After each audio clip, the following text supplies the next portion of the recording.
When you look at, you know, the emerging forces in society that are tearing it apart, what are the biggest ones to you in your mind? Well, certainly ideological possession plays a huge role.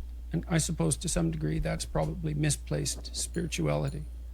I've always been struck by Nietzsche and Dostoevsky's analysis of the pathology of the West, you know, that we're still suffering the cataclysmic consequences of losing our religious grounding.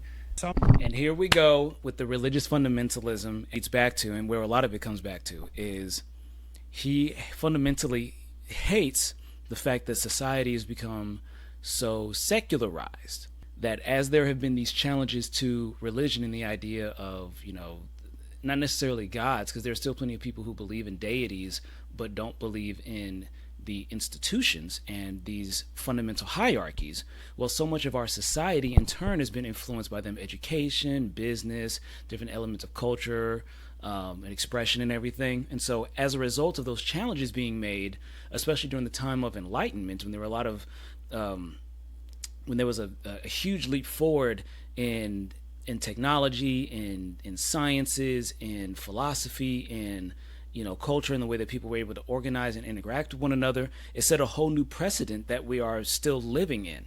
And he is one of the people who is deep down really resentful of that. And that's why to him everything has to come back down to a fundamental truth of religion. Because for him, without religion, there is no moral foundation. There is no framework. Everything just becomes a mess, in spite of the fact that there's plenty of examples of people living secularized lives and, you know what I'm saying, being just as productive, happy, fulfilled, and cohesive, and sometimes even more so in places that have less religion or that are more secularized. What is good and what is evil, and some way of answering what's the purpose of my life, and maybe what's the purpose of existence. And at that level of analysis, the only answers are religious. Now, you can debate the rational acceptability of those answers, but that doesn't matter. I'm talking about... It doesn't matter? Then what are we talking about here? If you want to say that, like, oh, you cannot, how else could you understand not to murder, not to rape, not to steal? There are plenty of secular arguments for that. Well, first of all, there's reputation.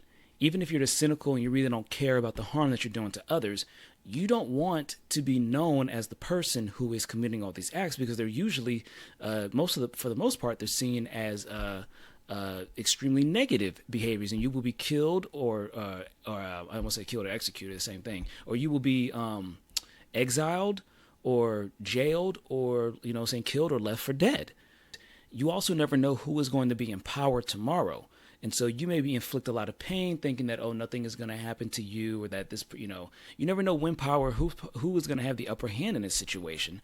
And you could find yourself in a place where you are the would-be victim, and you would be grateful for the empathy and for the sympathy that comes from another person. You don't have to believe in an afterlife for that. You don't have to believe in any sort of religious text for that, or even have a sense of spirituality. But for him, they are inherently intertwined, and they can't be separated, because, again, he is a dogmatic person. He can only think in this very narrow framework. Having said all that, I've adopted a psychological/literary approach to ethical truth, and I've learned a lot about Christianity, for example, as a consequence. So, and a lot of that was from reading Carl Jung, who wrote a lot of what he wrote in response to Nietzsche's observation that religion was dead, that God was dead. Yes. And so Jung was influenced by Freud, but at least as much by Nietzsche, and he was trying to solve the problems that Nietzsche left. Well, you could, by definition, Christ is the perfect man. Okay, by definition. Right. Now, you can debate his representation in Christianity. How about we just debate if the man existed? How about we start with that before we go and start saying that, like, well, he was the best, he was the most perfect man that ever existed. Maybe as a literary device.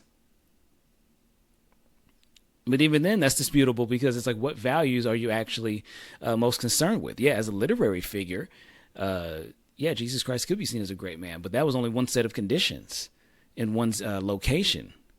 Or not one location, but it was a set of conditions in which he supposedly, existed. Every era, every time, every place in history, every country deserves its own kind of heroes. You get the hero you deserve, not the one in which you just fantasize about. You don't all get this one narrow prescription in which everybody is supposed to aspire to, and if you fall short of that, then, saying, oh, well, fuck all that noise.